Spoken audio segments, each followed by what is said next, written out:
Hey YouTube, Todd back with another video for you. And today's video is another composer talk with another composer. His name is Christopher Siu. I hope you enjoy this. I had a really great conversation with him. We talked about some composition stuff, reviewed one of his new pieces that you can find on his channel. I'll have all the links below. And if you'd like to see a guest on a future episode of Composer Talk, just drop it down below and we'll try to get them on the show. And if you have any other questions or anything you want to ask Chris, put it down below. I'll have all his information there and you can reach out to him. So I hope you like this and please enjoy. But the reason I wanted to talk to you was your piece, man. When you sent it, I was like, whoa, like I was blown away. It was really cool. And I liked it. And I think that's going well too, track reviews. I think yeah, that's where I shine, man. Listening to people. Yeah, stuff. it's really successful. I think your composing with coffee series is really. Oh, there you go. But yeah. That's a great idea too, because it forces you to kind of compose on the spot, and come up with something. After I crashed and burned the last stream before, it took me a few weeks to get over that, man. Like it hit me hard. Like I wasn't able to make that one, but it's fine. It's documented. But the whole premise of it is I want to show the whole essence and philosophy on my whole channel is the man behind the curtain kind of thing. Like, let's show what it really is like to be a composer. Yeah. And you don't have to be famous to make a living doing this. I'm not saying you're going to be rich and a millionaire and all this stuff. That's not it. But you can make a living. And that's the whole point of these interview series. Mm-hmm. That's why I got Curtis. He's working full time and that's what he does. And I'm sure that's your aspirations as well after college and hopefully to make music. And my goal is to start getting more people that are filmmakers, video game developers, get them on too and talk to them so us composers know what they're looking for, what to look out for, and to understand that world too. Because I'm sure you're a part of Facebook groups. I know I see you all the time. And it's like everybody's just like, here, look at my stuff, look at my stuff, look at, it's like that's not how you build relationships. You're not going to get a job doing that, and I'm just trying to teach people because I'm still learning. So what I learn, I like to share. And so it's not about me all the time. Like I know a lot of people, think of like that. I don't think like that. It's about the community we're building here. So regarding tutorial videos though, how do you feel about posting those to Facebook groups, for example? Like if you, made a tutorial on Cubase, right? Would you post that in a group and say, I probably should.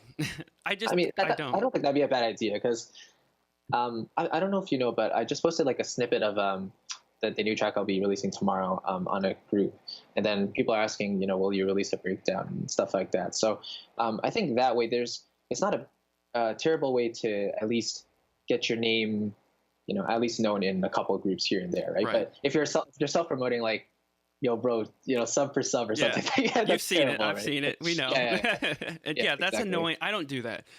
When I go into groups, I help people, and then I might share a link of something I've done if it relates to it. And for me, I get more value out of that. People are like, oh, he's trying to help. He's not just shamelessly plugging. Or I find something else that I find, that's what works best for me. But yeah, I probably should start promoting a little bit more.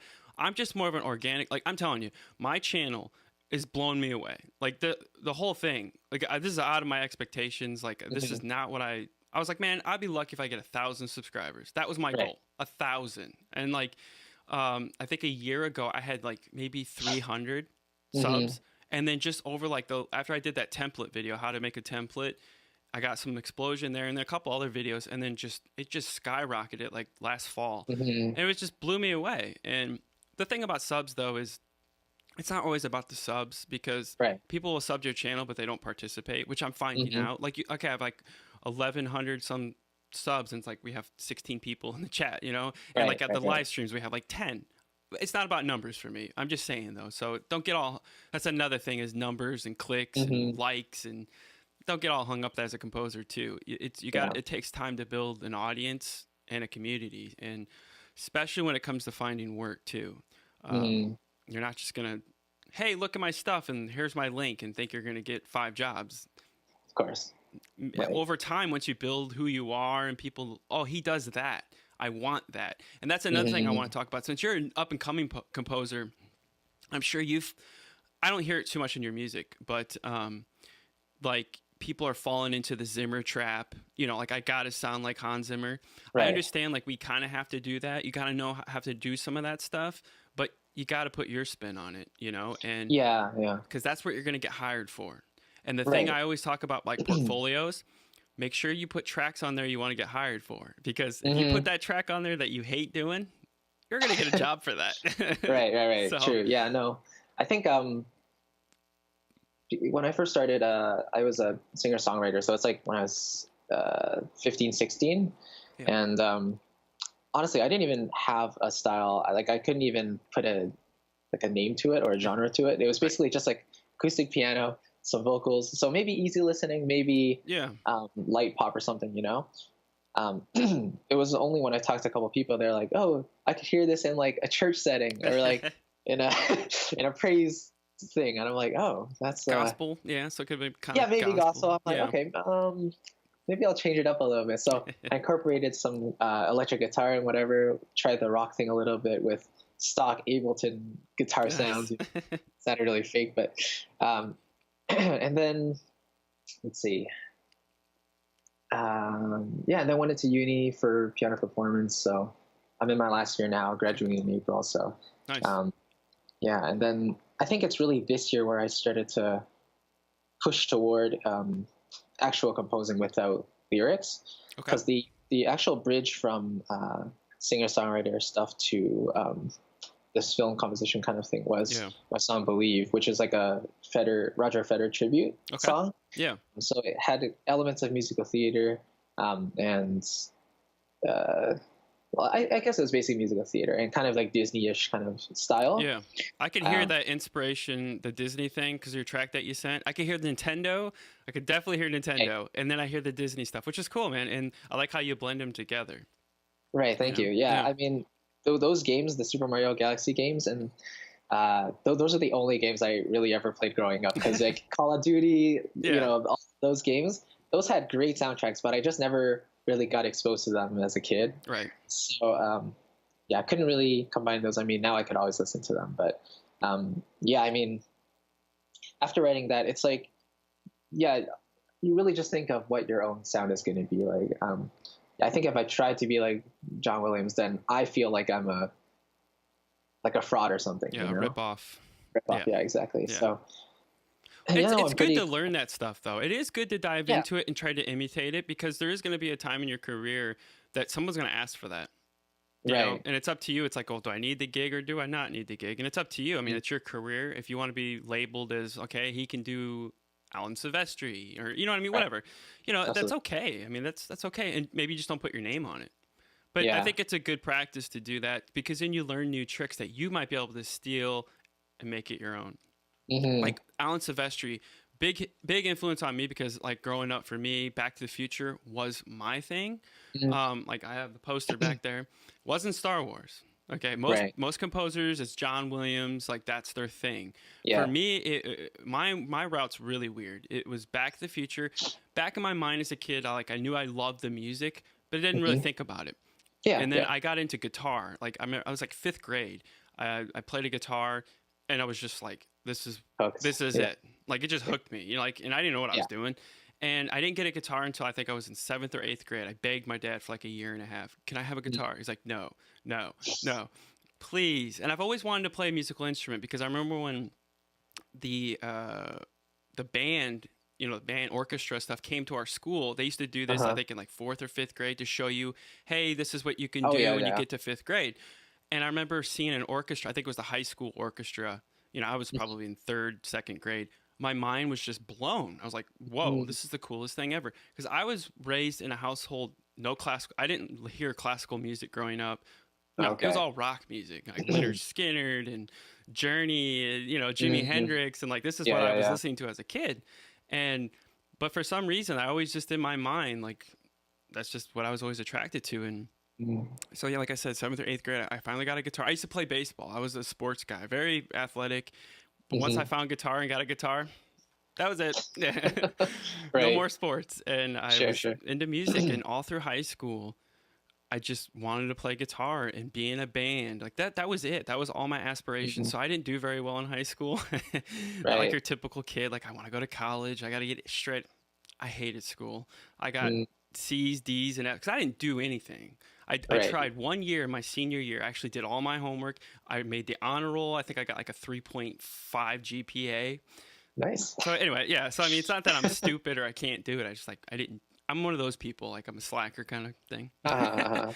Well, Right. as a teenager. Yeah. But yeah, so I was really into metal, like Metallica, you know, and they put out S&M that when they played with the orchestra, Hmm. blew my mind. I didn't know you could do that. Like I didn't know you could, you know, play metal and play with an orchestra, and that Yeah. was it.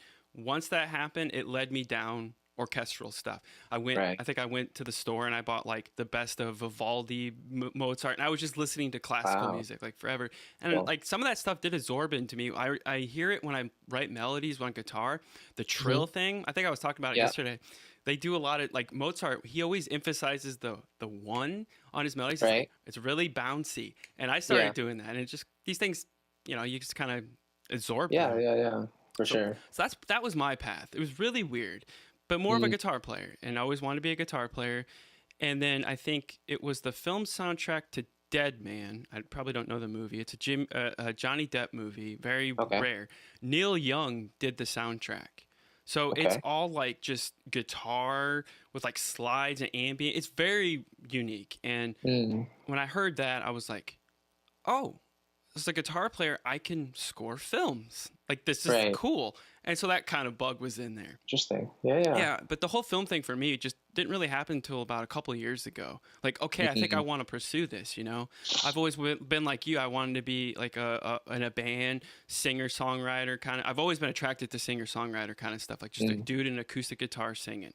To me, that Right. is, I think, the most difficult thing you can do because you're very exposed and, you know, it's very Right. intimate. But I really respect guys or girls that do that because it's Right. very difficult. Sure.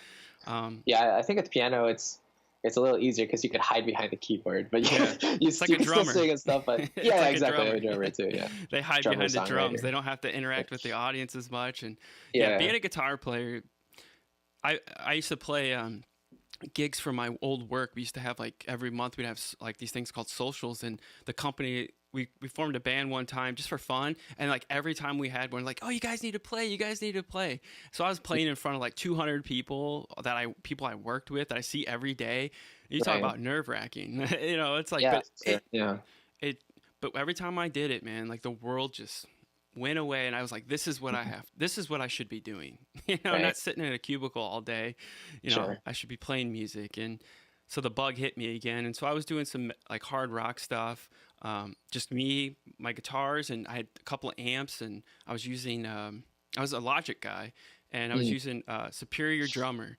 So that's Right. what I was using. I was playing the bass parts, and I wrote like 30 songs, but I just never put them out. And I needed a vocalist. I tried singing. I was like, yeah, this is just not working for me. And then I got into some ambient guitar stuff. I was like, I'm going to push myself because ambient guitar, it's just me, a looper pedal, and a couple Yeah. pedals. That's it. And I was like, okay, this is very challenging. How am I going to make this sound cool?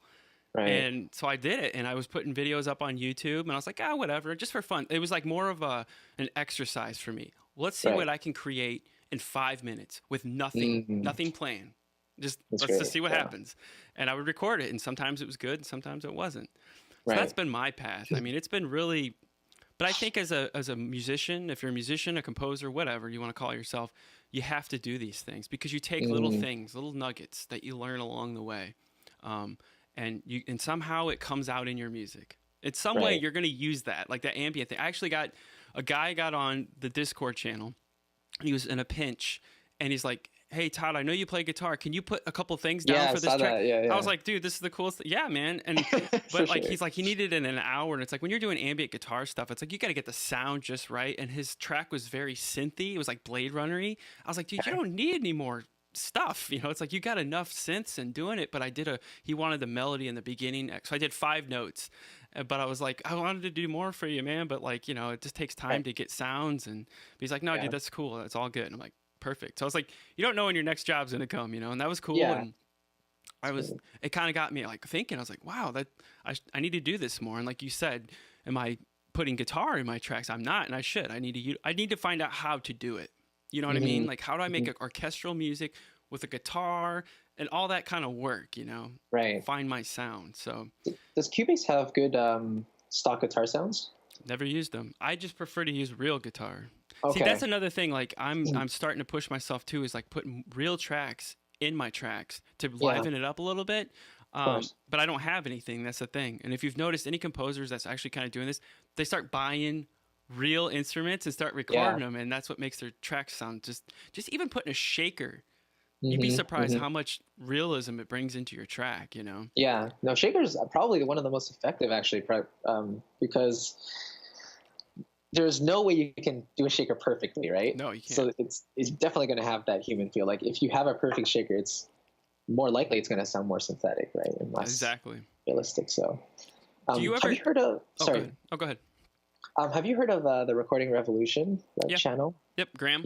Yep. Yeah, Graham. Like your story reminds me a lot of what he's talking about, because like his he's still a rock guy. He still wants to be a rock star, but he believes in whatever, like setting a time limit and then going with it, see what happens, and just he's amazing. I found him on YouTube years ago, and I watched his videos. I don't watch as much as anymore as I used to.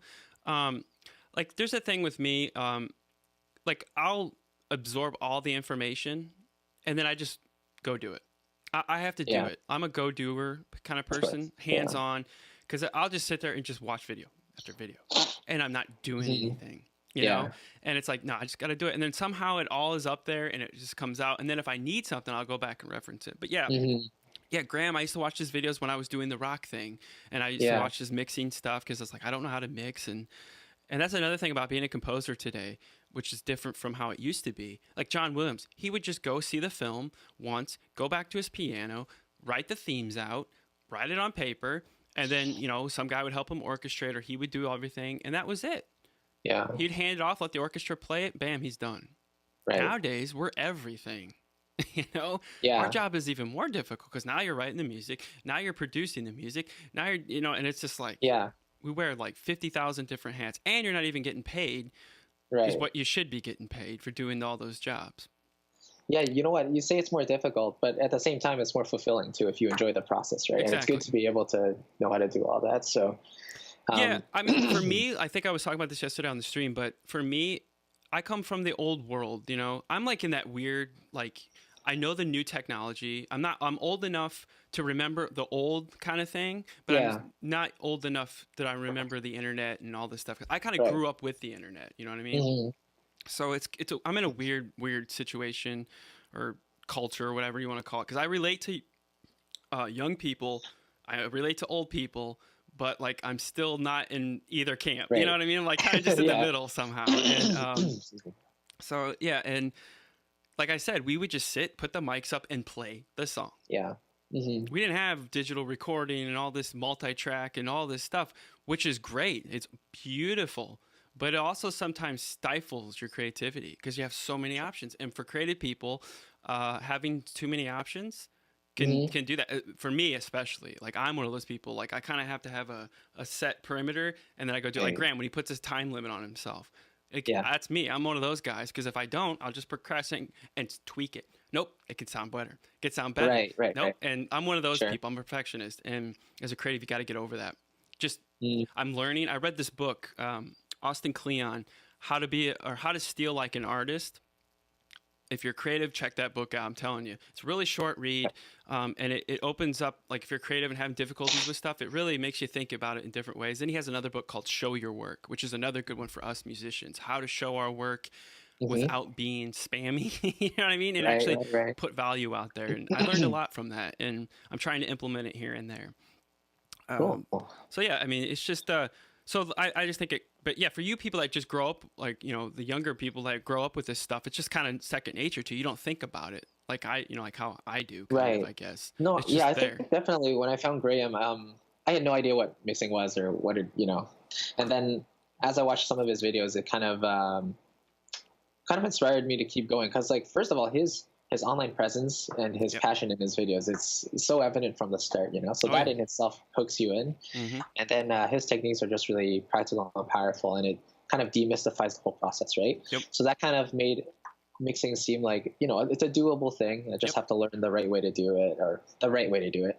And what works for you. And that Graham's a yeah. big proponent of that. I've noticed that. That's why I like Graham too, is because he's a real guy. He's like, Yeah. he comes from the real world, and that's where I'm coming from with my channel too. Exactly.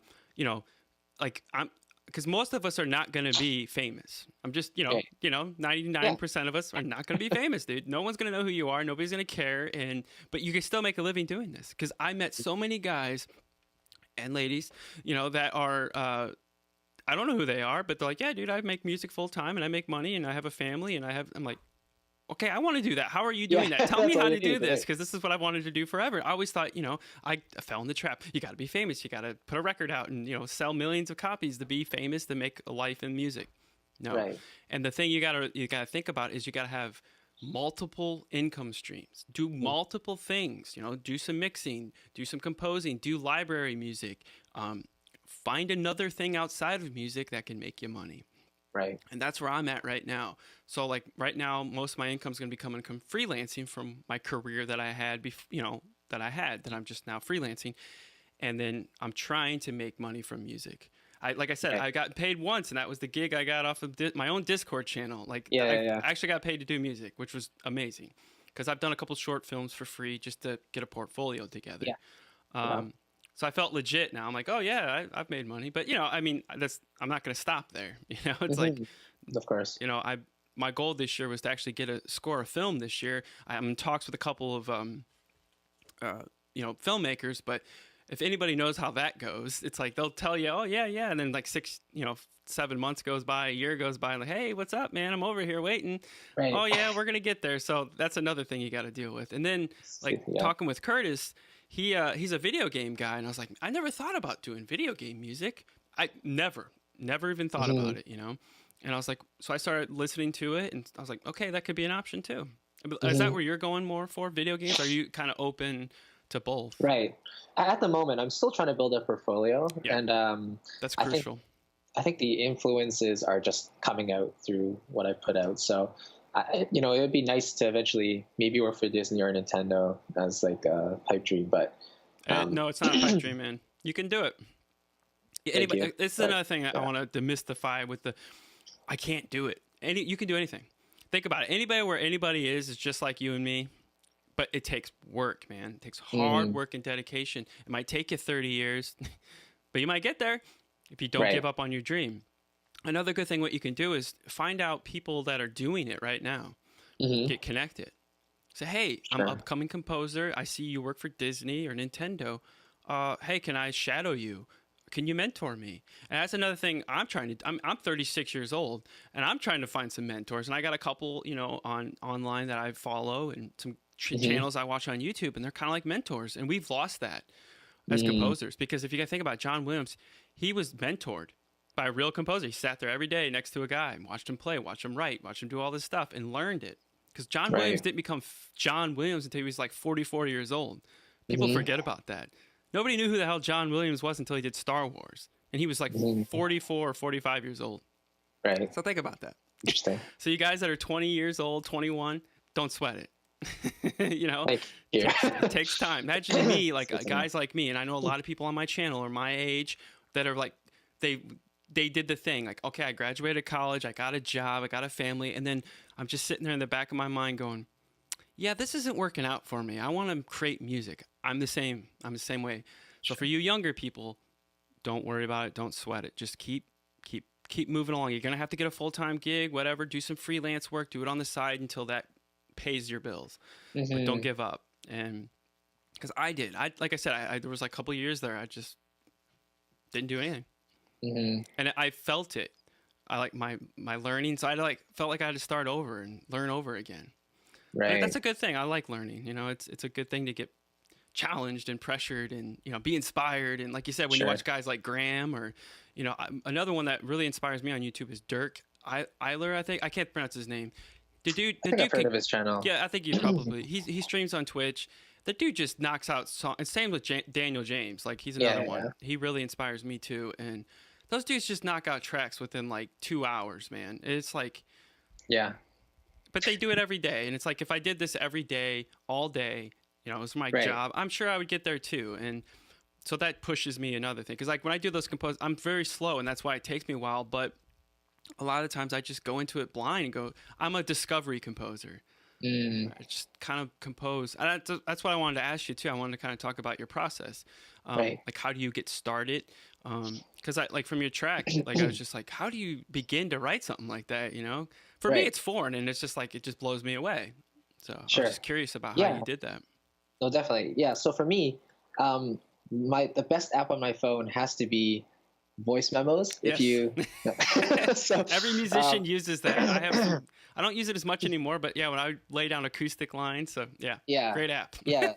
So for me, the ideas appear in the strangest places. Like recently, they've been happening where I've been sleeping, and then Oh, I've waken up, but with an idea, and then I'm like, okay, I have to write this down, or else I'm going to forget it. right. It could be at 3, 4 a.m. in the morning, Oh wow. But I find that if I don't write it down, I'm going to forget it at 9 a.m. Right? Yep.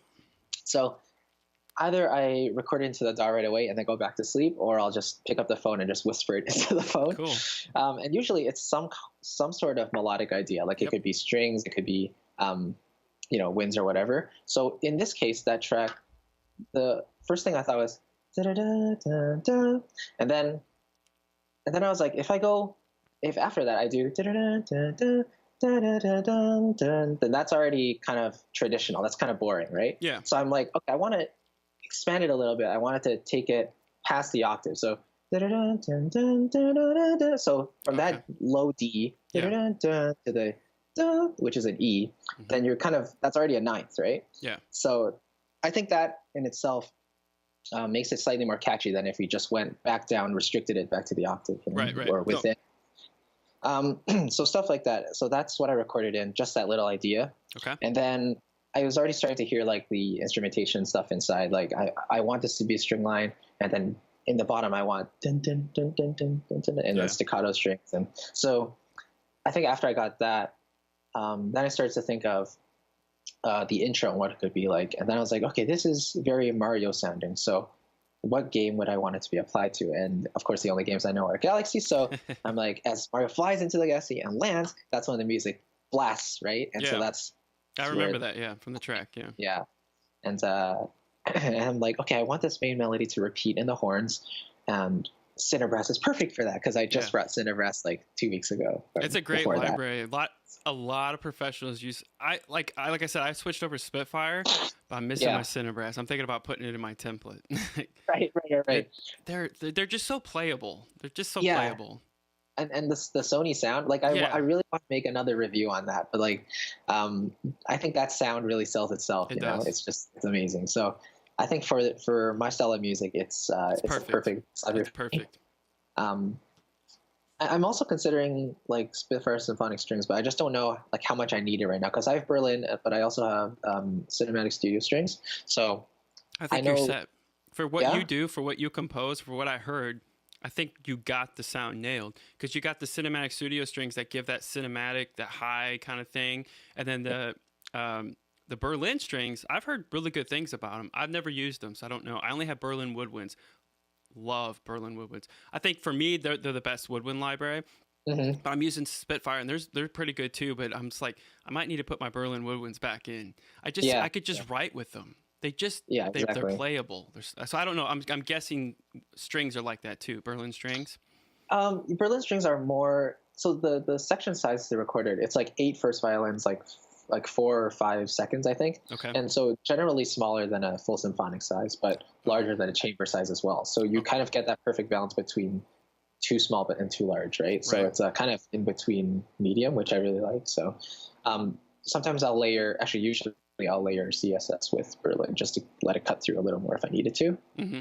That's another little secret for anybody out there. Layering. Yeah, exactly. It's okay. Yeah. I'm just a traditionalist, man. It's like, if I can't do it but we got to remember, this isn't real what we do. We're not composing with an orchestra. So you have to, that's the production of music. So yeah, good little tip there. And even in that track, I layered Cinebrass with Berlin brass. So there are a couple bugs in Cinebrass where you'll play a note, but it's been recorded at a certain length, right? Yeah. So if you play it slightly shorter, then sometimes the reverb will cut off, and so it'll just go like, duh, and then I think I've run into that bug. That's the thing about these libraries too, man. It's like I'll hear it in my head, but I can't do it with the damn library, and I'm just like, if I just had the guy that plays, with the film orchestra. Can you play that line for me? Okay, cool. We're done. Let's move on. Exactly. But I'm here for 20 minutes trying to get this stupid brass line in. So yeah. Right. Yeah. So, so in those cases, I'll just layer in some Berlin brass because they record in the Teldec studio, but it's slightly more wet than I'd like. So it actually matches pretty well with the Cinebrass main sound, and then I just accentuate the reverb tail of the Teldec. So it kind of works out, both ways. That's the toughest thing is mixing libraries sometimes. That can be a pain. Right. Yeah. I find that the Sony room and the Teldec, like, I feel that they're both rooms that would mix well with other libraries, if not, I'm not mistaken. Cinebrass is like your good meat and potatoes. Like, you could, you know what I mean? That's like, it gets it there. You're right there. You're probably like 85% there. And just get that extra you can put another brass library there. If another good one I think works well with Cine samples is East West Hollywood Orchestra, because they're going for the same sound. They're going for that Hollywood film score sound, and that's what I think Cine samples does very well. If you're going for that John Williams sound, Cinebrass does it perfectly, and then Hollywood Orchestra, another one. It sounds perfect. So you can blend those two. Have you considered Cinewinds before? Yeah, I used to use them. I have them. I have all of my first libraries that I ever bought was I did Composer Cloud when it first came out. I loved East West. Like I said, I showed on the stream yesterday. I bought East West. I have the boxes. They don't do that anymore. So this is how long ago this was. I got pianos, East West pianos. Now it's platinum pianos. Wow. It was like 30 discs. It took like 12 hours just to install it on your computer. Sure. It was insane. And so I started with Composer class. Like, I don't want to go out and spend, because back just 3 or 4 years ago, I think it was like 2-3 years ago, libraries were expensive. I mean, they still are, but like all libraries, like even Spitfire was like $800-$900 for just a library, and same with Cine samples. And I think they've come down a little bit. So then I really got on board the Cine samples train because I really like them. I like Michael Patty. He's another guy that I respect a lot. I watched his channels, and he's really good. And so I bought pretty much all of Spitfire. I got Cineperks, Cinewinds, and I used them all the time.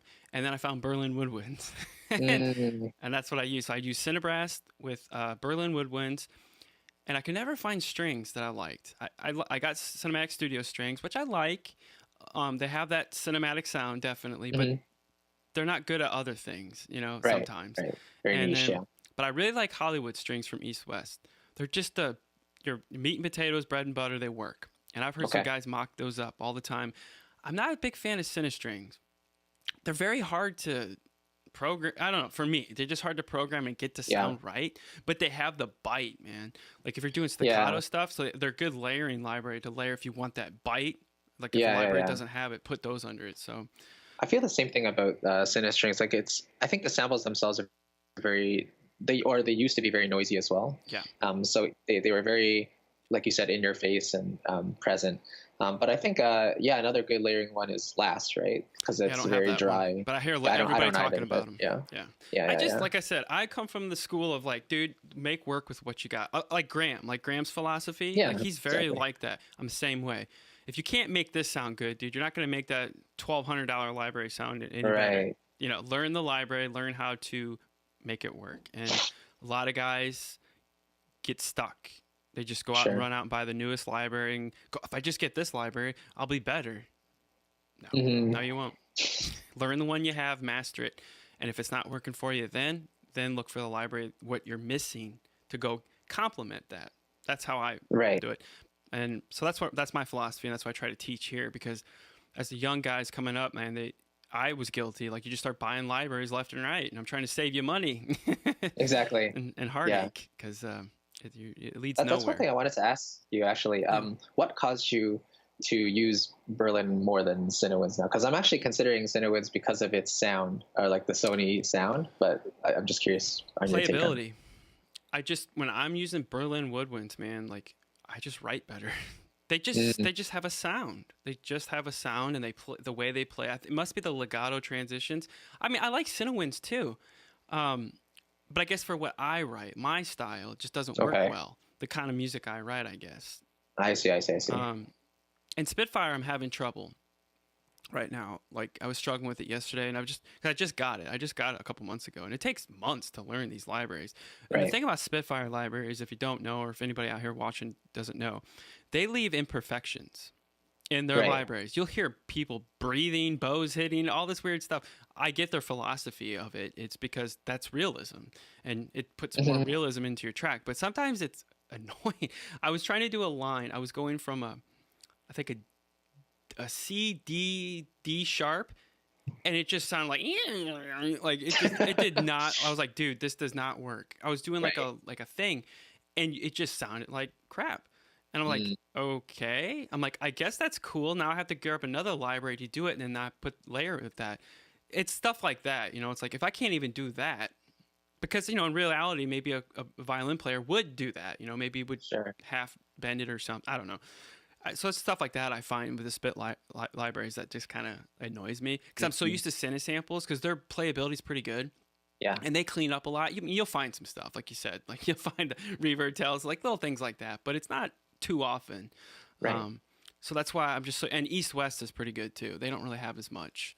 I really like East-West. I really do. But I got stuck... Do you watch Christian Henson's videos, his vlog? After watching those, I was like, I got to get those libraries, man. And then they had the deal over Christmas, and I was like, I can't pass it up. And I was the wish list thing. The wish list thing, and I was like, man, fun, yeah. this is a steal for these libraries because they're very expensive. And so I just could say no. And I'm thinking about doing a hybrid. I've always liked Spitfire because when I first started, I got Albion 1. That was the first library I ever bought. The old Albion 1. This is their first one. Yeah. And I loved it. But I could tell very quickly how limiting it was for the music that I wanted to do. Sure. If you don't care about all that stuff and you like ensembles and I'm just going to do this and I don't care about orchestrating, get the newest one. Right. It's going to work wonders for you. But I'm the guy that I got to learn. I want to learn all that stuff. So, you know. Definitely. What was your first library? Ooh, let's see.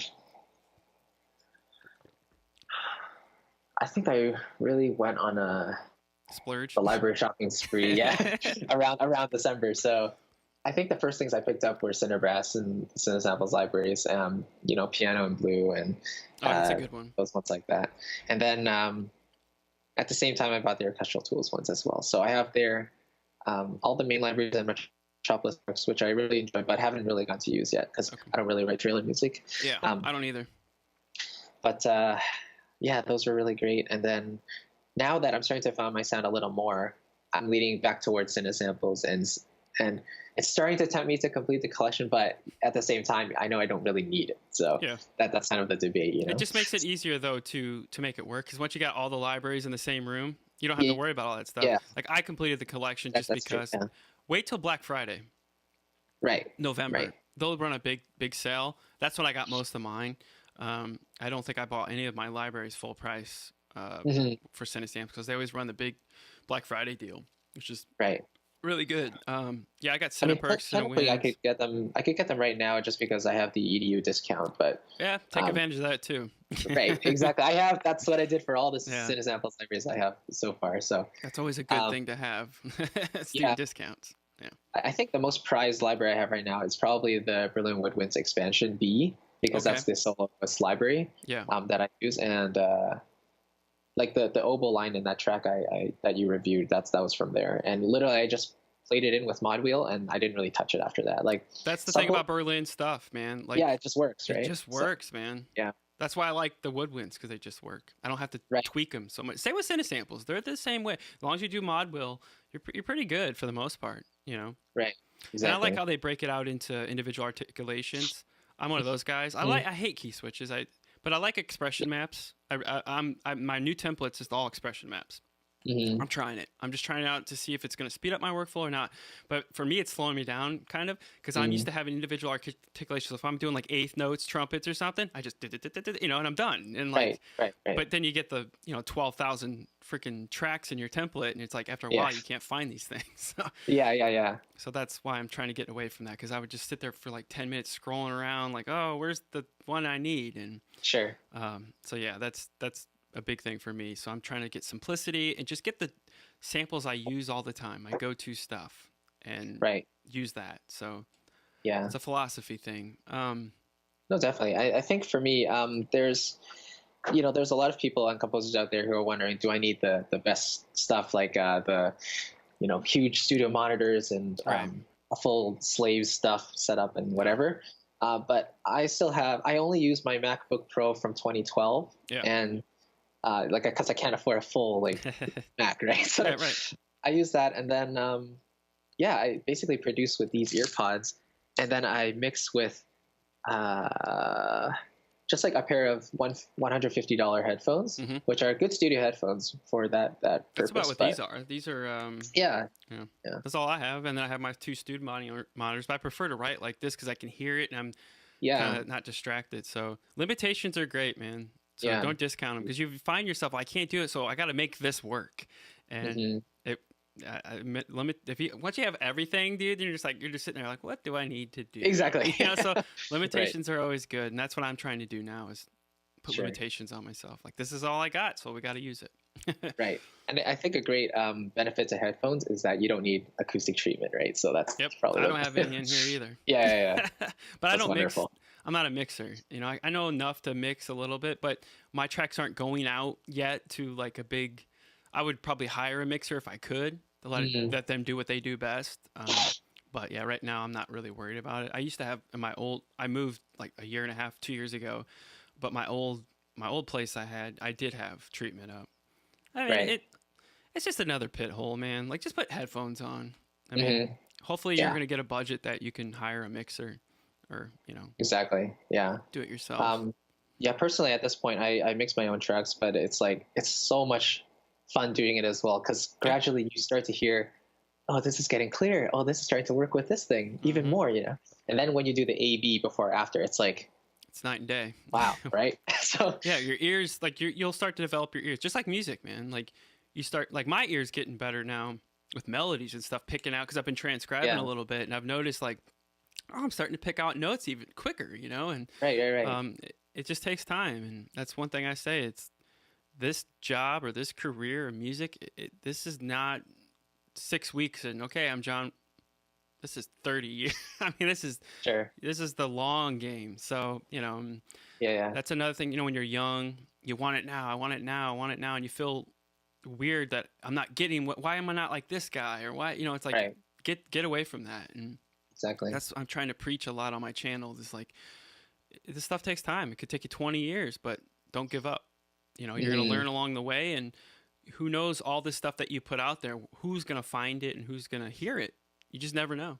I mean, same with YouTube. Like you're doing a YouTube channel, and as many videos as you put out, you don't know who's going to find that video and become a person, a subscriber and a community member. So that's what I do with mine. I'm trying to branch out and cover different topics. I'd like to get into some music fundamentals stuff, just so it's good to teach too, because that's how you learn by teaching. So I'm thinking about doing some basic fundamental, like my version of it, like what I do to write melodies but so that's a good thing to do. Absolutely. Like my channel is actually all teaching and like reviews at the moment. So I think that's for me the most fun at the moment. But I think the idea of composing live on stream and stuff, that's seems really fun as well. It's fun, but nerve-wracking, man. When you you have I can imagine 10 people watching you. Like I compose different when, like I put a track last night in Discord for feedback that I just whipped up right after the stream. And I got through it like in an hour and a half. Like I was like, that's like an hour. And I just like made this little, I mean, it's not complete. It's like a little bit. I was like, why can't I do that on stream, But I talk though. That separates me from a lot of guys. A lot of guys don't talk on their streams. I love talking. I love connecting with you guys and talking with you because I learn just as much as you're learning from me. And like I said, I'm building a community here. It's not about me. It's about everybody. and we're all Sure. getting better. We're all growing and helping each other. Because when I started, there was like nothing like that. There's like forums, like VI Control Forum. If you don't know, go there, sign up. It's really good. A lot of smart people, but you will find you'll just get flamed, man. Like people just yell at you and like, well, you know what I mean? It's like, dude, come on. It's the internet, you know. Yeah. It So happens. I don't want that with my community, Sure. and that's why I have the Discord channel. It's for anybody to go in there and help each other, which it's already happening here and there. You know, you can put your tracks in there, get feedback, real feedback. And that's what I do with track reviews. I'm trying to give you stuff to go put in there to make your track better. I'm not going to sit here and go, dude, your track sucks. Yeah, oh, no, yeah, man, it sounds like crap. It's like, that's not going to help you. You know, sometimes like your track, like I didn't have very many things to say. And then there was people in the chat that had a couple things. I know Curtis had some. The only thing I said about your track was like, it needs to have an intro to get us into it. Cause it was just right. whoa, like it just kind of at first. So yeah, that's what I try to do with it. And I think it goes over very well. And a lot of people bugged me about track reviews. Like, do you do track reviews? I'm like, I don't really want to do that because I don't feel like I'm that guy, you know? But then now that I've done it, it's like, I love it. I enjoy it. I love hearing what people have to do out there.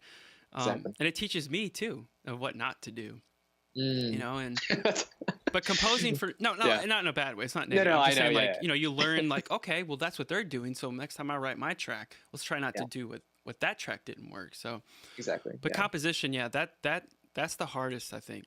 Composing is the hardest thing. Because I can hear other people's track and like my mind just starts going and like, okay, you could put this and put that and like that. And I'm really good at that. Right. But when it comes to my tracks, it's like nothing. But like, do you like when you start, do you usually have some kind of predetermined idea, like a melody or harmony or something? No. So you just start from scratch. Like I said, I'm a discovery guy. I'll just monkey around, or maybe I'll hear something in my head and try to replicate it. But the problem I have, and I think a lot of people have out there, is I can't get out what I have up here, down on the piano with these samples. I know what I want, but I don't know how to do it. And that's what I'm learning. And that's my struggle. It's the disconnect. I'm a guitar guy. Like, I'm one of those guys that, like, give me all the instruments in a room and I'll go play it somehow. I'll figure it out. Like, I'm that kind of a guy. So, you know, give me a guitar, give me a bass, give me the drums. I don't know how to play them, but I'll figure it out and I'll play what I have in my head and I'll play it until I get it right. That's me. That's the kind of a composer I am. So when I come to this, sitting down here at a computer and I have this keyboard that I don't know how to play, I'm learning, I'm trying, you know. I just like, it's a disconnect for me. That's why I struggle with a lot. So I'm learning. Do you want to give it a couple examples, like a specific example of what might be difficult? So if you have an idea, what exactly is hard to replicate, or why is it difficult? What makes it difficult? Well, because we write for samples, so obviously, you know, you're not playing the real instrument. So phrasing is a big one. I'm pretty particular with my phrasing. I think you've heard it in my music. Like, I have a lot of dynamics with my stuff.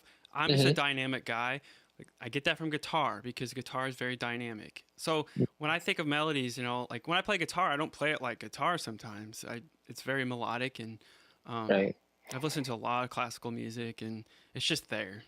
So trying to get that out and trying to get these samples to sound like what I hear in my head, it's not going to happen because they're not real. You know? Sure. And so sometimes you have to sacrifice what you hear to make it work. And I think I was struggling on the stream yesterday, trying to get this part to sound right. Was it like flute or? Yeah, it was like it wouldn't work with what I was hearing in my head. It's like I could play it on the piano, you know, like those, like that kind of stuff, like the emphasis. And I'm getting a lot into that now.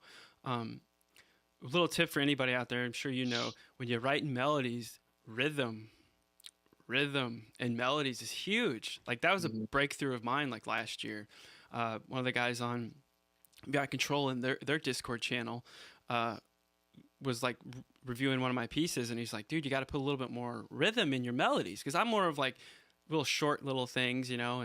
And so that was a good experience. Another thing is just, like I said, the lack of skill on piano, because a lot of the composers that I know, they're all keyboard players or piano players, so they could just whip out an idea really fast, where me, I'm like, oh, yeah, I think that's right, I know the chords, you know, I know how to do it, I just can't play it out what I hear in my head. Right. I'm getting better.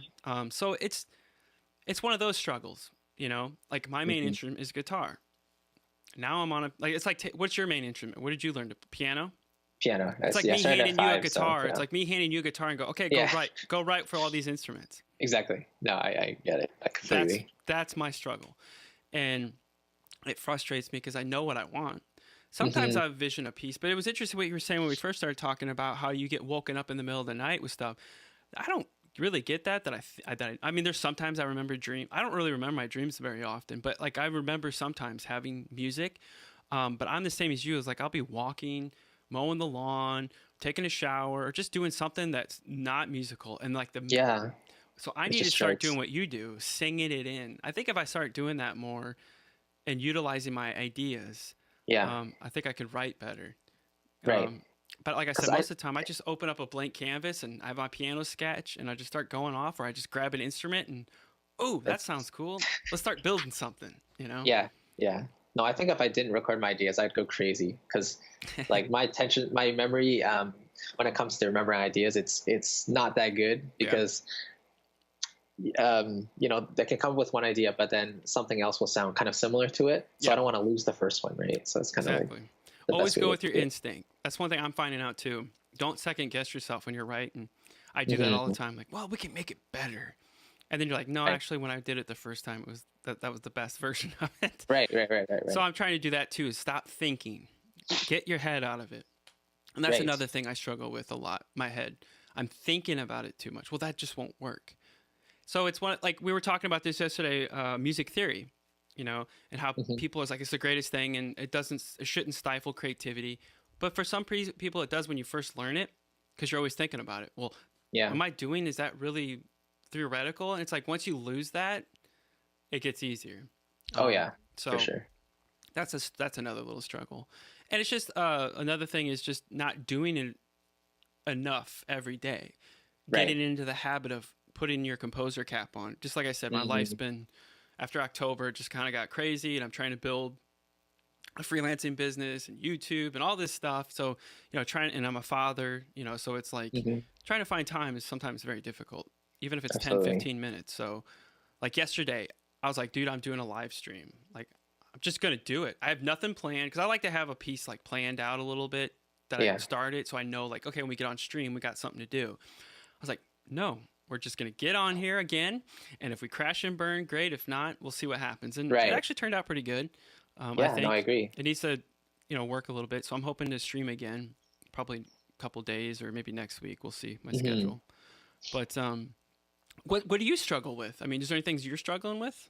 Right. Actually, there's a point I wanted to bring out when you were talking about rhythm. Yeah. Um, as a piano player, there's a lot of things you can do with your fingers, right? So you can do like really quick notes in succession Yeah. with different fingers, you know? Right. And so when it comes to writing out melodies and stuff, sometimes you're tempted to put in some of those, but it's not always idiomatic for instruments, right? Right. And so, yeah, in the new track I'm going to post, it's like in the chorus section, there's a line that goes like,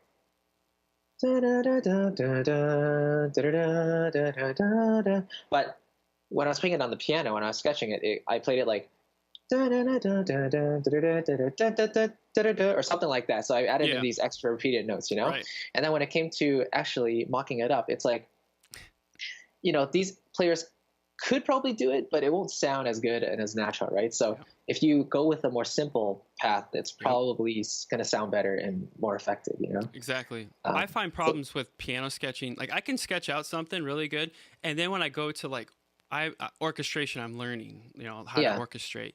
Um, and that's another big thing. That's another leaps and bounds problems that I have.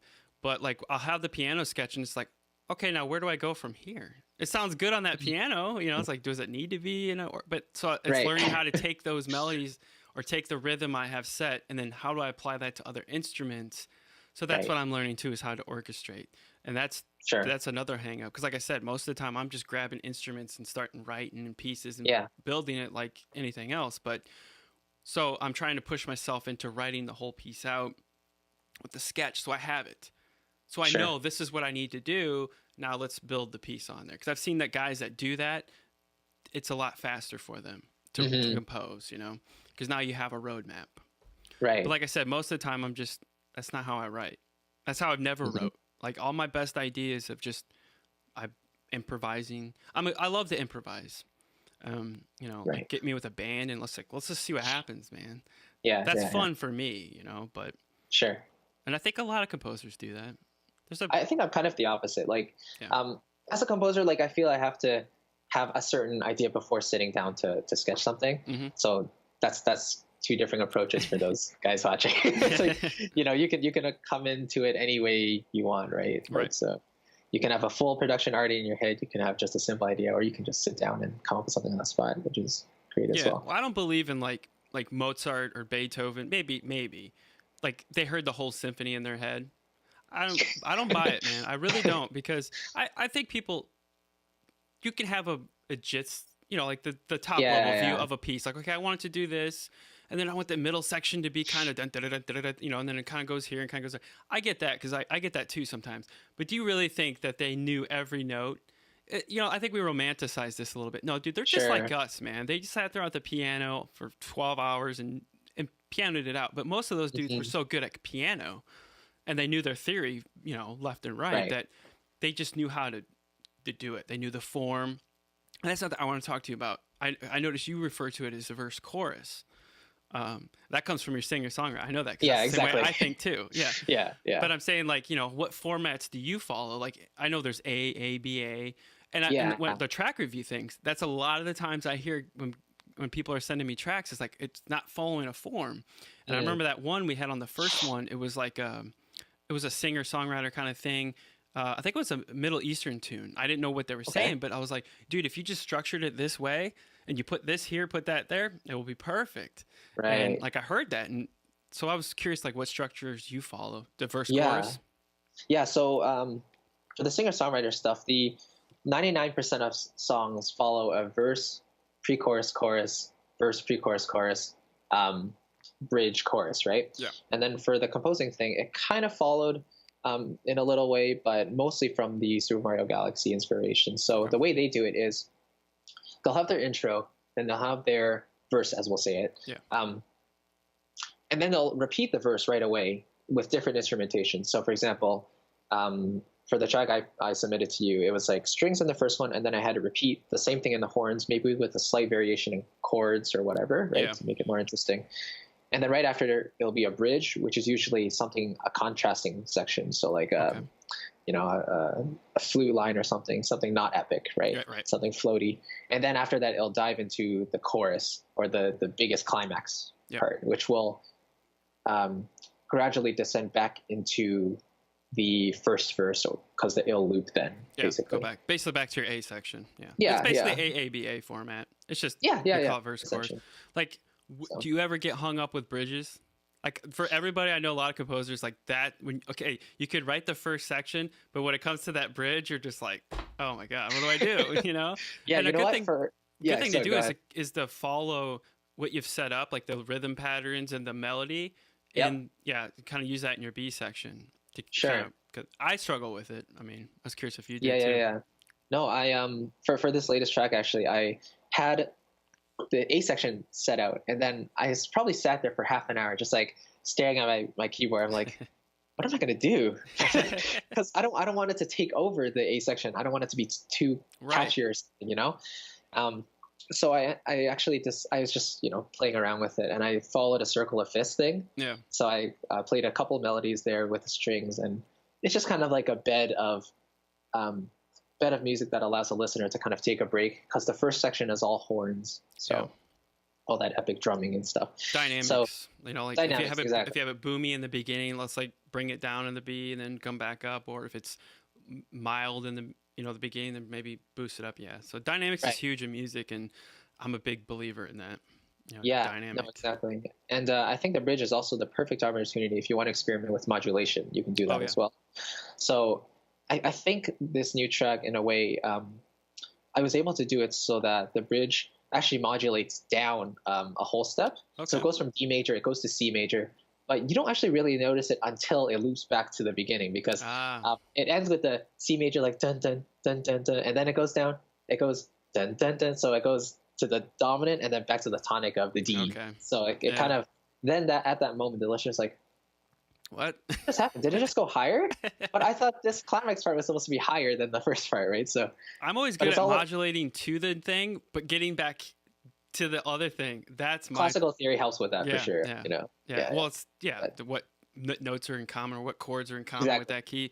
Yeah, but I'm saying like that's where I struggle with. It's like, yeah, I can modulate to that, but then it's like, how the hell do I get it back to there? To Right, make right, it right, right, sound right. fluid, and yeah, that's a Sure, struggle. sure. So I yeah, think yeah, definitely choosing closely related keys is great. Like if you're starting in C and you want yeah, to go to G major or D major or even F or B flat, then you'll find some kind of chord that um, shares common notes with it, and then just try to seamlessly bring it back. But right. it's not always easy to do for sure. So Oh yeah.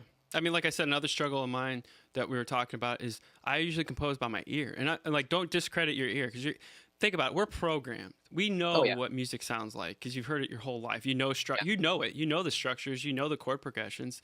hmm Because when you hear it, you already know your brain's pick up on processing it. yeah, But when you're composing, like I said, you get this like tunnel thing, and like the most simplest ideas, or whatever, you just like can't see it. You know what I mean? And somebody else could be over here and go, dude, it's right there, man. Just do this.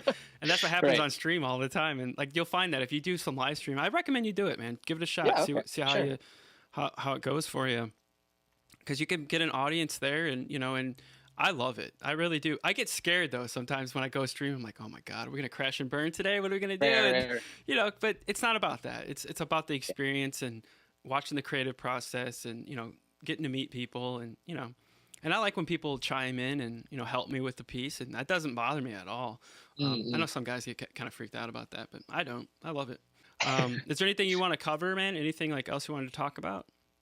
Um, Like I said, it's very loose. Like we just have a yeah, conversation, no, dude. You don't know yeah, where it's gonna definitely. go, and I Yeah, yeah, yeah. that's just how I am as a person. Like I think that's why jazz. Like I Right, listen to a right. little bit of jazz. But I think me and jazz would go along really well because it's like I don't know where we're going, but man, we're gonna go Sure. somewhere, and that's what Yeah, jazz is. yeah. I mean, I'm the opposite. Like, I'd love to learn jazz piano, but at like, because I love hearing the chords and stuff. But I think if you put me down and said, okay, play this like, or just play for a few people, Mm-hmm. just improvise something. Right. It's not that easy to Do you do, read sheet music?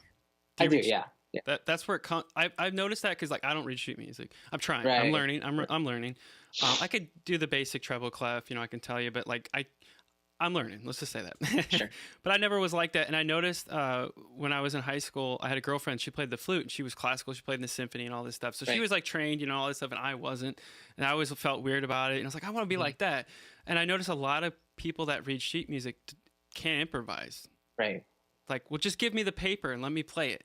Okay. But I come from a different school. It's like, no, dude, I'll hear what I hear in my head, and we're gonna Exactly. make it up as we go. So it's a different philosophy. There's not one Absolutely. better than other. But I Right. think, like you said, some people are just, no, I need that, hmm and you could play it amazing like the first time. You look at sheet music and play it right the first time. Me, Sure. I'd probably struggle with it. But give me Mm, like, hey, dude, you got 8 bars, come up with something. You'd right. be like, okay, and I'd be like, We'll see. all We'll right, see. man, cool, let's go do it. Yeah, yeah. It might not work, but we'll let's give it a shot. Sure. So it's Yeah, very yeah. interesting how composers have that different. I'm curious to see how many people land in that. I'm guessing Mhm. because I'm a guitar player. A lot of guitar players. I'm just gonna go out there. I'm kind of generalizing, but we have this similar quality, guitar players do, because most of us don't read music, or we read tab. Like I can read tab like reading music. I just look at tab and I'm just like, I can play it, just like you're reading musical Mhm. notes. And like Mhm. I said, I've always wanted to be a guitar player. I didn't think about doing what I'm doing now, just like I just want to be a guitar player and write guitar music. So Right. I think that's why. And now I'm like, okay, well, now I actually have to learn, you know? Mhm. So, but I think a lot of us guitar players are like that. And you played piano, so like you had to read sheet music. Yes, yes. Yeah. I mean, starting when I was 5, and then Okay. growing up with it, it's kind of something that's been second nature. So I think, Yeah. yeah, when I heard jazz and these people improvising, it's like, wow, that's amazing. They just do it so quickly, and it's like, wow. Yeah, But but if you listen to it after a while, I'm going to say this. I say this all the time. Patterns, man. They set up the patterns. They do. You right, got to listen to it, but you'll hear it. They'll do. Dun, dun, dun, dun. I was transcribing. What was I transcribing? Oh, John Coltrane. I've never listened to John Coltrane before, and I started transcribing some. I was transcribing the bass line, and then I started the saxophone line, and he played the. It was like dun, dun, dun, dun, dun, dun, and then he went off. And then, Mm, then he started doing the scale things. It's like, okay, yeah, yeah, look at him running up and down those scales. That's what jazz is a lot. But they're putting those patterns, and music is all about patterns, contrast and patterns. And mm, I try to hit on that with track reviews because you'll hear it. Someone will play the 8 bars, and then they change it. It's like, dude, don't do Right. that. Keep it going, but change maybe 1 note, 2 notes. And you were talking about that with the melody that you were writing. Yeah. You should have, we could have done is did it the first time like that, then that second time, then go up to the octave, because you might have more Exactly. impact. It's up to you. You're the composer, but I'm just saying, like, because for us, when we're composing the music, it takes us 2, 3, 4, maybe 5 days sometimes to compose these. So you get so used to it. But when a listener hears it for the first time, it's like, what's going on? I can't follow. So fresh ears always helps. But yeah, patterns. Yeah. Music is all about patterns. Absolutely.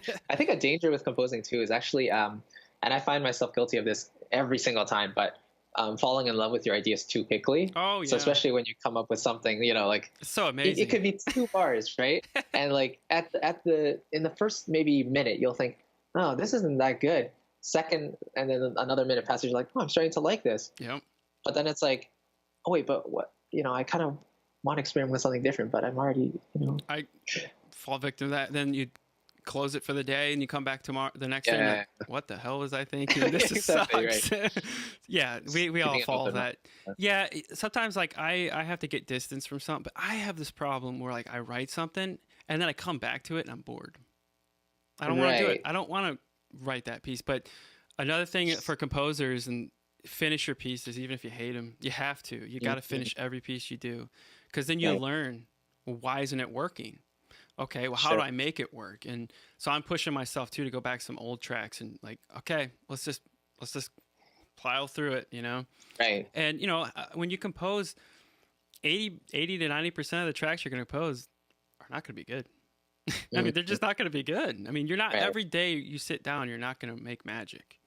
And that's another myth that I like to talk about, because I think a lot of people fall in that. Okay, here we go. We're going to write something. It's going to be the day. And then they sit down and then they're like, oh, I don't have anything, you know, or they sit there and think that every time they sit down, it's just going to be, okay, it's Beethoven's Fifth Symphony, or, you know what I mean? It's like, we're writing the Imperial March today. No, John Williams and all those guys, I'm sure, fall the same way. Maybe, but I'm sure their rate of success is higher than maybe ours, because they do it and they've done it for 30 years. They just know that this is going to work because I've done it 5,000 times, you know? Right. So once you get to that experience level, like, yeah, your rate of success is going to go up. Yeah. But just getting started. Yeah. So quickly about getting bored, actually. I've been fortunate enough not to be in that position yet, because I think once I start something and, you know, if I come back to it the next day, it's still like, I can still hear the full production of what you want at the end, right? So it's kind of like you still have that desire to kind of work at it, see what you can come up with the best. So it's a personality thing for me, because I get bored very quickly with a lot of stuff, you know, and that's just a mind thing with me. And that's why I said I'm trying to develop my brain and trying to just do it. There's a lot of things I'm working on. Like I said, I'm one of those people, I'm a discovery guy. By nature, I just like to discover, like, let's just pick up the instrument and see what happens. Like, what's going to come out today?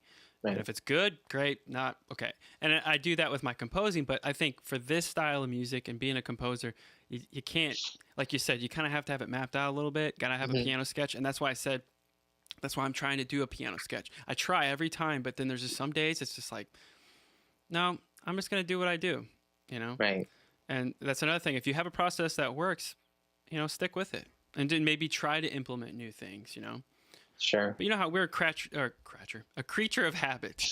You know, we're all of it. And it's when you do something new, it throws you off, you know, at least for me. I'm sure you get that too. Yeah, no, definitely. Well, I just want to know your process, like how you came up with it. Like, what was your inspiration for it? We kind of went into that. You know, how did you start it? Did you have like a melody? And then so like, let's talk a little bit about orchestration, I guess. Like, do you know orchestration? Or how do you orchestrate? Or how, is it just like you have your piano sketch and then you orchestrate, or do you just know what instruments you want to write for? So if you ask me to tell you the range of this instrument to this instrument, or like the exact timbre of this instrument to this instrument, I'm like, I can't tell you that, because I have never actually really read an orchestration book that goes over that stuff. I have one. If you want to get one, look at this one. The Essential Dictionary of Orchestration is very Okay. small, and it tells all the I've ranges. heard of that one. Yeah. I've been recommended it so many times, so I have it. But yeah, when I crack it open, Right. Yeah. No, I think if I read a book like that, not only does it, well, I'm not the hugest reader, but I think when you theorize something into something like that, it takes away some of the creativity. I that's just throwing it out there, but no, I'm the same boat. I'm not a big reader. I'm trying. I push myself to read. Like I said, I'm a visual person, so Right. watching people do it, videos or YouTube live stream, that's how I learn. same. Yeah. And then I learned by listening to music. Right. Right. So yeah, I mean, if I hear the production in my head, I know what instruments, like just like you, like I know what instruments I want to go there, right? So for the newest track, I just sent you. I think it came about the same way. Actually, let me just show you the voice memo I had for it really quickly. So it's just one of these. A new cinematic idea, starting with maybe timpani from Cineper.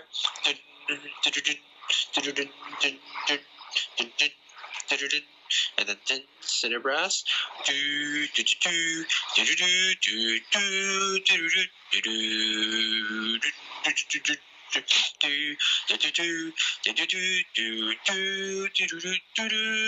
Very video gamey. Kind of like the trailer music on their Cinebrass YouTube trailer. It's so good. I need to start doing that, man. Like that. See, I think that's the thing. If I could start hearing it coming out of my own mind to make because I think maybe that's where the disconnect's happening for me. Maybe with some other composers, is like you hear it in your head, but you're not really hearing it. You know what I mean? Yeah. Like, because I was like, okay, I'm following along exactly what you're trying to do, and so I just kind of assume like it's up here, but maybe that's where my disconnect is. So maybe I should start doing that. Start singing. I think it would help. Yeah. Because then, in the moment you're recording, you have the full production in your head. You know exactly what you want it to sound like, and then if you revisit it, then it might come back to you, and then it helps. Exactly. So. Yeah. So I'm gonna start doing that. Maybe so. That's a good tip. Anybody out there, like maybe start if you have an iPhone, or I don't know what they have for Android, but I'm sure they have many. Voice apps. Get a voice app and start singing your stuff. And that's another thing with melody writing too that I've noticed. Like if you sing it, if you can't sing it, that ain't a good melody. Exactly. If you're going from la, that ain't gonna work, man. So you gotta. It's good to sing stuff out, and I don't do that. That's the thing. I've noticed composers do that stuff. Like you're doing it, and I'm like, I should probably start doing that because maybe I'm not really realizing the actual song. Right. You know what I mean? The actual melody. It's not really a realization in my brain yet. I think that's why Chopin and like Schubert are some of my favorite composers, because they wrote basically all for the voice, Right. Chopin wrote for the piano, but he loved the voice, right? Oh, yeah. So it was all stuff that you Chopin. Yeah, I used to listen to him, and my favorite classical or not really Baroque-ish, Vivaldi. His melodies, man, like that guy can write melodies. Oh yeah, like those are some of the best melodies, like Four Seasons, and so I was always attracted to Vivaldi. That was like my thing. I love Mozart, of course. Bach to me gets a little, just you know what I mean. It's just a little, it's like okay, whatever. I'm a melody dude. It does tend to ramble if you want to say that, or it gets monotonous, but. I think his main focus was like counterpoint and interaction of all these voices and stuff, which is insane. He's a master, dude. He pretty much invented it. He invented it. I mean, he pretty much, that's it. He wrote the book on it. And a lot of those like things that he did were just like improvisations that he did that day and then wrote it down. It just happened to sound good. And it's like, okay, I got it. There's my thing. But yeah, for me, I'm a sucker for melody. And like I've mentioned it before on the stream and just other places, is like I can't write just underscore like synthy I have to have a melody, man. Like I'm just that's just me. Like I'm a melody guy, and so I try all the time to like, hey, let's just do this little thing here, and it's like, no, it needs more. It needs that melody. That's why I love John Williams and Vivaldi. And like, what are some of your inspirations outside of Nintendo and Disney? There's a couple of musicians, like I just made a video about it actually. Michael Bublé and Michael Patty, like you said, his videos are very inspirational. But honestly, like I haven't had that many inspirations. It's kind of, once I heard a few scores, I just started wanting to make stuff like that. Right. So I think that's why my style is more niche or more like refined than I'd like it to be, because it's so, like, the inspirations are quite limited. Yeah. But I like that sound so much that for now, that's all I'm going That's toward, good. you know? Like, it's a good thing to be niched, because think about it. You're that guy. So if somebody needs that Super Mario Disney thing, they're going to go, hey, Chris knows how to do that. You're in. So don't think of it as a bad thing. You know, it is a good thing. But yeah, like you said, you might grow out of it maybe. And then, you know, you just have to reinvent yourself, which is, think about how many composers have reinvented themselves. I mean, look at Trent Reznor. He was Nine Inch Nails, and then he was doing, you know, the social, you know, what was the Social Network, and he's doing film scores, and, you know, even Hans Zimmer. Yeah. He was a pop dude, man, playing synths, you know, and became a film guy. So so don't get stuck into that, you know, pigeonholed. I think as people, we all like to pigeonhole people. It's just the nature of human beings, but it's easy to break it, I think. Once you prove it, like, yeah, I can do this, you know? But yeah, don't fear that, I think. Because if you notice, like, composer guys that just like, okay, today I'm writing epic music, and tomorrow I'm writing it's like, well, what do? Like, you're just one of those guys. Like, you're a ventriloquist musician, so you don't really know, you know, like, if like, put yourself in a video game, or like, okay, I'm looking for this specific sound. Can you do that? You might be able to. I don't know. So what's one piece of advice? I know you're kind of just starting out, but what's some piece of advice you would give to composers that are starting out, or, you know, some things that maybe they don't think about that you see, you know? Yeah. I think it really depends on the age range. Like, if you're in school at the moment, I would say, well, I guess this applies to everybody, but don't procrastinate, because over the past couple of years, I kind of been like, oh, this is interesting. I really want to try doing this. So maybe I did a track every more like every 6 months. Okay. And I was like, okay, this is interesting. But as I've gotten nearer and nearer to graduation, then it's like, if you really want to pursue this, you got to take it seriously, right? So, December I posted something, and then, or no, maybe it's January, and then I'm about to do something tomorrow, and I'm hoping to keep it up so I can maybe do something once a week, or even once every few days. So don't procrastinate. Yeah, that was my goal this year. I have it on my whiteboard to write more music and try to do a track a week. Well, I'm kind of failed a little bit because a lot of other things going on. Yeah. But yeah, you have to do it constantly, you know, so you get into that mode. It's about the quality, right? It's just about getting the exercise and just doing it. Exercising that brain. Yeah, that muscle, you know, that musical muscle. That's all it is. Because I notice that if I don't compose for like 2 weeks, I'll sit down and just like, what? It's like I'm starting all over again. So yeah, that's key. And that's one of my points. And I try to practice what I preach, but, you know, life gets in the way. So it's hard sometimes. But yeah, if you want to do this for a career, you got to, you know, deadline. You got to write. Okay, I'm going to write this track in 2 hours. I got to do it. So definitely.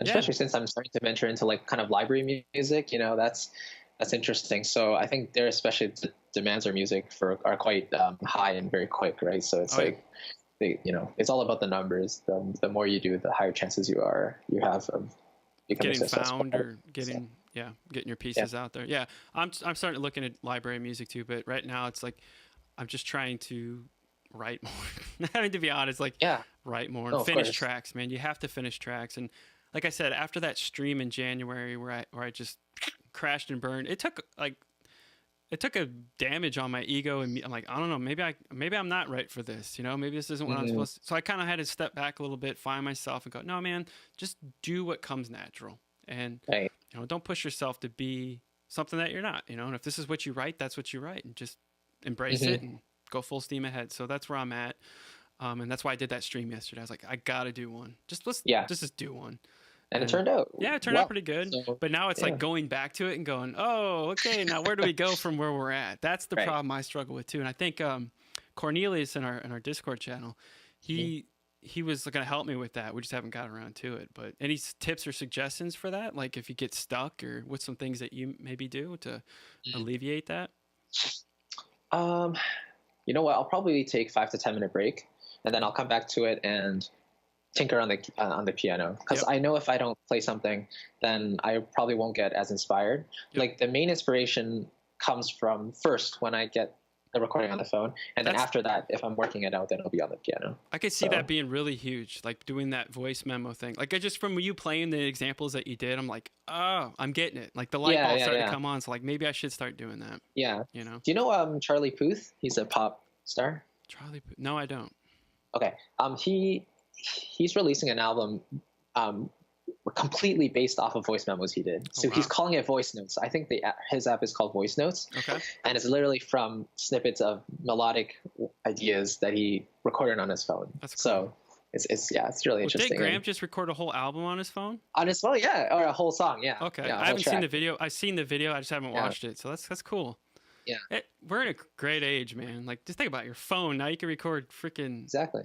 Who was your inspiration for the singer-songwriter stuff? Like, who was inspiring you then? Yeah. I would say Michael Bublé. Okay. Yeah. Okay. Yeah, Michael Bublé, and maybe. That's Is really he a it. singer-songwriter? For some reason, for me, he's more of a crooner, like Frank Sinatra. He is. Okay. But he's written like 3, 4, 5 songs with his production team, you know. So he gets writing credits for that. But yeah, the songs he writes fit his voice very well, and he uses big band and orchestra as well. So that's kind of what inspired me to do this. No, he's got a good voice. I've heard him. I like Frank Sinatra, and I like that style of music. I was in high school listening to Frank Sinatra, so there you go. Right. I'm ahead of my time, dude. Like, I was one of those kids like listening to music that like most people at the age that I was at was not listening to it. So, like, I'm a lover of music first. I love music, love listening to it. So yeah, I was listening to some stuff that like a lot of people just look at me weird. Like Frank Sinatra, and I like Michael Jackson, and because I came up in that era where he was just huge. I remember when Dangerous came out. I got it on tape. I had it on tape. Right. So I have a wide palette of music. I listen to anything and everything. I'll give it a shot. And I think as musicians, we have to be like that. I see a lot of guys falling into that. Like, I can't listen to that. Nope. No, you should listen to it. The stuff that you think you shouldn't listen to is the stuff you should be listening to, because you could get an idea out of there. That's true. I heard most musicians and composers, they don't listen to the music that they write for. They'll listen to like, jazz or rock, and they say that's where I get my best inspirations. I get it too sometimes. You'll find something, you'll find a little snippet like, man, that would work really cool in the track I'm working on. Yeah. The context of it, not necessarily the idea. It's just the context. So, so that's another little tip. But I think first and foremost, you need like a passion for composing, though. Like, it's something. It's one of those things where if you don't, then no one's going to push you to continue doing it. Right. It's one of those self-fueled careers. It is. I go through weird times though. Like, some days I'm just like, man, it's just not today. But if you want to do this as a career, you got to write even on the days that you don't feel inspired. Like, don't wait for inspiration to hit. Like, don't wait for that. Oh, the lightning's going to strike today. Nope. Right. Like yesterday. It's like a 9 to 5. You may not like the job, but you still got to do it because you chose it, right? And that's where I come back to, like, every day you're not going to write, your masterpiece. Gold. It's going to be crap. It's just going to be crap. Exactly. But to most people, maybe if we're a library, that track will work fine. So you got to think of yourself that way instead of kind of got to get yourself out of it, your ego out of it, and just write the music. Exactly. No, it sounds easier than it is, I know. But I think for new guys coming up, these are good principles to put in your workflow now instead of wait 10, 15 years and then finally realize, oh, okay, that's why I'm not where I want to be. Yeah. So that's what I'm struggling with. But because I always did it for a hobby. But now I'm like, no, dude, I want to do this and, try to make it happen. Because it's one of those things that just like gnaws at you. Like you said, the passion. I don't think it's passion. It's just like, no, that's what I got to do. Yeah. Like you I feel just a calling. Yeah. It's just like, this is what I feel natural. Like, it doesn't feel like work for me. I mean, there's some days I don't want to sit in this chair, It's like, I don't want to do it today. But, that's going to happen. But for some reason, I'm still doing it. I started playing guitar when I was 14 or 15. I'm 36, so there you go. Yeah. Keeps coming back. It just keeps biting me. Nope. Got to do it. Yeah. So the evolution, we all evolve, and I'm sure you're going to evolve, You're 22. I'm curious to see where you're going to be in 5, 10 years, Yeah, we'll see. Where you're composing. But, like, if a dream for you is to compose for Disney and Nintendo, I think you're well on your way. It's a hard game, I don't need to tell you this, but just keep honing it, man. And transcribe those pieces. Those composers that you like, just transcribe their pieces and see what they do, and then make it yours. I mean, you'll be fine. If you had to name your top 3 sample libraries, what would it be? Top 3 sample libraries. Interesting. Top 3 that either you use the most or that are your favorites. for whatever Definitely reason. Cinebrass is up there. And Berlin woodwinds, definitely, because those are the ones I've had the most success with. Yeah. And I've used for the longest. Like I said, I just recently switched to Spitfire, mostly Spitfire stuff. So I would go with those as my first two. Third one's that's a little more difficult. Um, probably East West percussion, Hollywood Mm. orchestra percussion, because I love the Glock and the Celeste. They sound amazing.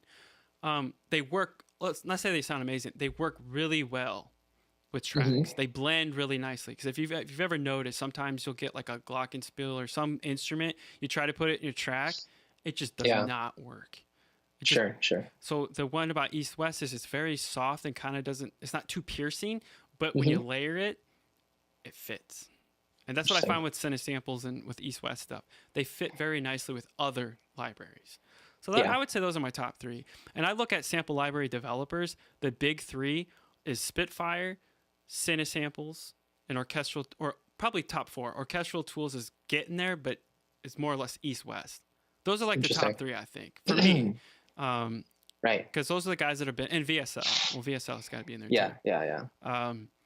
So I think if you got any of those libraries, you're fine. You know, you could do this. Oh yeah. I mean, that's all you need. I mean, you can go buy the Cinesamples, Cineperk, Cinewin, you're fine. Or go get Hollywood Orchestra from East West. The Curtis, that's what he uses. He uses mostly East West. And I've heard his stuff, dude. It sounds great. Mm-hmm. And plus, it depends on what genres you're writing for too. Right. If you're doing the trailery thing, yeah, you're gonna need those. Metropolis Arc, Mm-hmm. Albion One. What's that new one from Audio Imperial? Jaeger. Jaeger. Yeah. Like, yeah, buy those libraries if that's what you're gonna do. But if you're doing the video game thing like you're doing, or orchestral stuff, I would look at East West, VSL, Spitfire, and Cinesamples. Mm-hmm. Especially, I think Cinesamples and East West for mine. Yeah. Because I see Yeah. all the guys, real composers that are professionals, they're making money. They all use Cinebrass. They all use pretty much Hollywood strings right now, for the most part. And then either Berlin woodwinds or I think it's Berlin. A lot of people are using Berlin. Right. So Right. those are mine. What are your top three? Yeah. Cinebrass for sure. It's just I got wanna a say sound. It's just got Yeah. that sound. You just can't beat it. Yeah. It's like when you hear it, you just think like, oh, it's Disney It or is. something. It's just, it has that Hollywood thing. It just has Yeah, the it's sound great. that you're looking for. The playability might not be there. It's a little dated.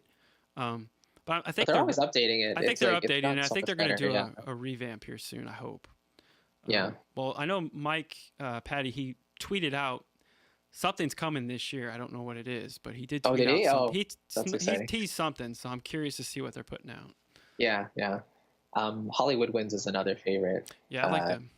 Their first. I like that one. whole bundle. The Hollywood Orchestra from East West. I love it. Hollywood. Oh, yeah. From Cinesamples. Are they the 2Ds? Yes. Is that what you're talking about? Yeah. I have that. Yes. But the Hollywood Orchestra from East West. That one I love use too. quite a lot in my scores. It's hard not to overuse it, but you just gotta not use it. The woodwind Yeah. ones.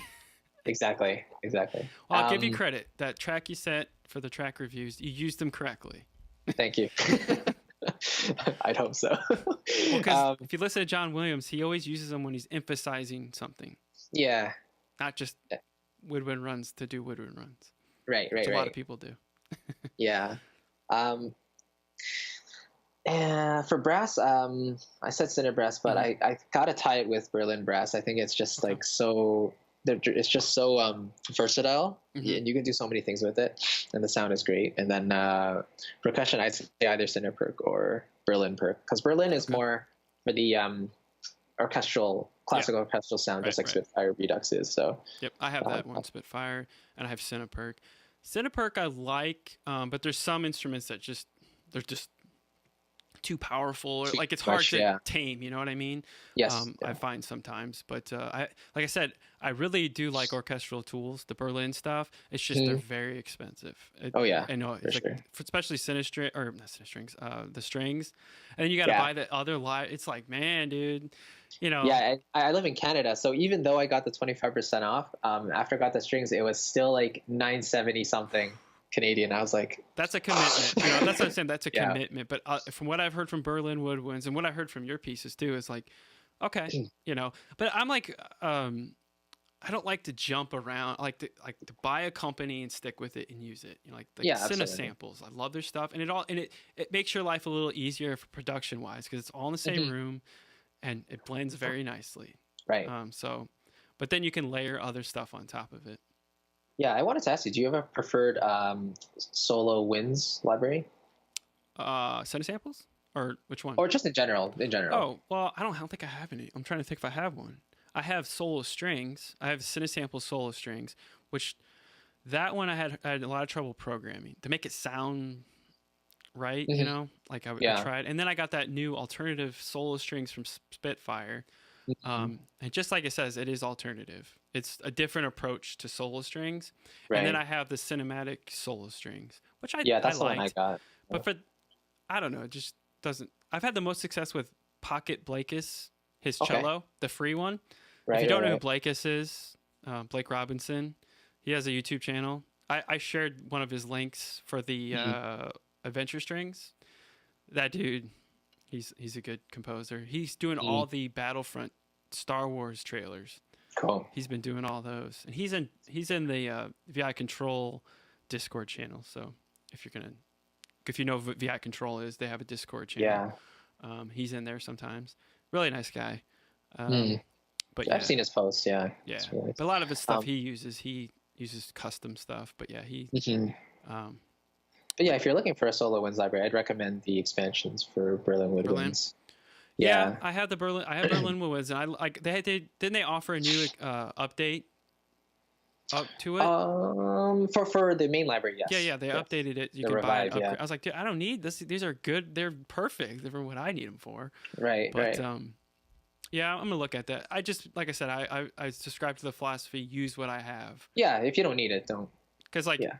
you know, you get the gear syndrome. Yeah, gas. Yeah. You just start Yeah. buying all this crap, and and then about 6 months later, like, yeah, I've never touched that library. That was a waste of Right. money. So I Exactly. have a few of those. I bought the Native Instruments brass and strings. Okay.